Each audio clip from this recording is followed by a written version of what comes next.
College day ಸಂದರ್ಭ ವೇದಿಕೆಯಲ್ಲಿ ನಡೀತಾ ಇದ್ದ ಕಾರ್ಯಕ್ರಮವನ್ನ ವಿದ್ಯಾರ್ಥಿಯೊಬ್ಬ ಏಕಾಏಕಿ ವೇದಿಕೆಗೆ ನುಗ್ಗಿ ತಡೆಯಲು ಯತ್ನಿಸಿದ ಘಟನೆ ದಕ್ಷಿಣ ಕನ್ನಡ ಜಿಲ್ಲೆಯ ಬಂಟ್ವಾಳ ತಾಲೂಕಿನ ಸಿದ್ದಕಟ್ಟೆ ಪದವಿ ಕಾಲೇಜಿನಲ್ಲಿ ನಡೆದಿದೆ.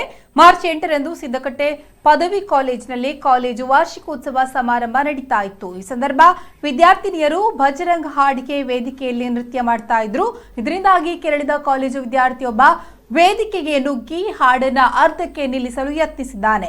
ಕಾರ್ಯಕ್ರಮಕ್ಕೆ ತಡೆಯೊಡ್ಡಿದ ವಿದ್ಯಾರ್ಥಿ ರೌಫ್ ಎಂದು ತಿಳಿದು ಬಂದಿದ್ದು, ನೃತ್ಯಕ್ಕೆ ಅಡಚಣೆ ಉಂಟಾದ್ರೂ ವಿದ್ಯಾರ್ಥಿನಿಯರು ಜಗ್ಗದೆ ಮತ್ತೆ ನೃತ್ಯವನ್ನ ಪೂರ್ತಿಗೊಳಿಸಿದ್ದಾರೆ. ಆದರೆ ಇದೀಗ ಕಾಲೇಜಿನಲ್ಲಿ ನಡೆದ ಘಟನೆ ಕೋಮು ಭಾವನೆಗೆ ಧಕ್ಕೆ ತರುವಂತಹ ಹಂತಕ್ಕೆ ತಲುಪಿದ್ದು ಸಾಮಾಜಿಕ ಜಾಲತಾಣದಲ್ಲಿ ವಿಡಿಯೋ ವೈರಲ್ ಆಗಿದೆ.